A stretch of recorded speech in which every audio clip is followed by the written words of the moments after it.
শেষ মুহূর্তে এসে বর্ষাকে নিয়ে পালিয়ে যাওয়ার প্ল্যান করলো পিগলু। হ্যাঁ বন্ধুরা, নিমফুলের মধু সিরিয়ালে আজকের পর্বে তোমরা এরকমটাই দেখতে পাবে। পুরো গল্পটা জানতে হলে প্লিজ লাইক দিয়ে সঙ্গে থেকো। বর্ষার যখন গায়ে হলুদ হয় সেই সময়ে বর্ষা খুব কান্নাকাটি করতে থাকে, কিন্তু বর্ষার মাথায় জল ঢালার কারণে কেউ বুঝতে পারে না। কিন্তু পিগলু আড়াল থেকে দেখতে থাকে বর্ষাকে। পিগলু তখন ওখান থেকে ছুটে পালিয়ে যায় নিজের ঘরে গিয়ে সে দরজা বন্ধ করে দিয়ে বসে পড়ে খুব কান্নাকাটি করতে থাকে।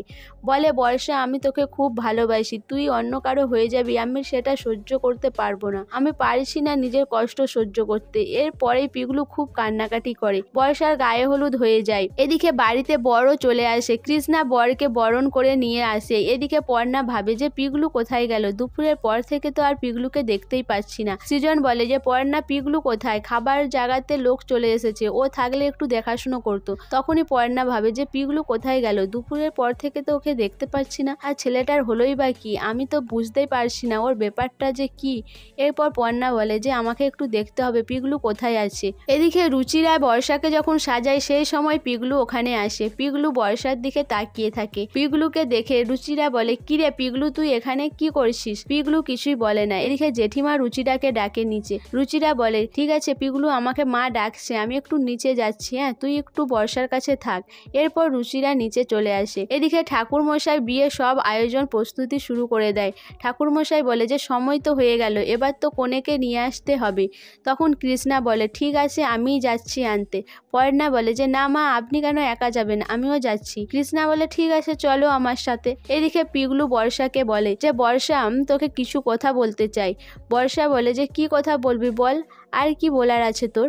পিগলু বলে যে, আমি তোকে কটা সত্যি কথা বলতে চাই। এই বলে পিগলু বর্ষার হাত দুটো ধরে। পিগলু বলে, আমি তোকে যা বলেছি সব মিথ্যে কথা বলেছি।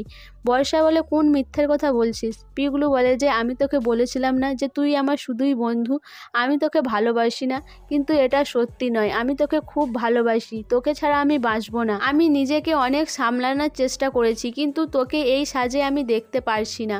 বর্ষা বলে যে, আমার তো বিয়ের সময় হয়ে গেল, আমার বর বসে আছে। পিগলু বলে, বর শব্দটা বলিস না বর্ষা, আমি তোকে অন্য কারো হতে দিতে পারি না, বিশ্বাস কর, আমি চেয়েছিলাম তুই ভালো থাক, অন্য জায়গায় বিয়ে হলে তুই ভালো থাকবি এটা ভেবেছিলাম, কিন্তু আমি তোকে ভুলতে পারবো না। পিগলু বলে যে, বর্ষা, তুই তো বলেছিলিস যে আমরা পালিয়ে গিয়ে বিয়ে করব, চ না আমরা পালিয়ে যাই, আমরা যদি এখান থেকে না পালিয়ে যাই তোর অন্য জায়গায় বিয়ে হয়ে যাবে, কিন্তু আমি সেটা মানতে পারবো না। পিগলুর কথাগুলো শুনে বর্ষা কেঁদে ফেলে। বর্ষা বলে, তুই আগে কেন এই কথাগুলো বলিসনি?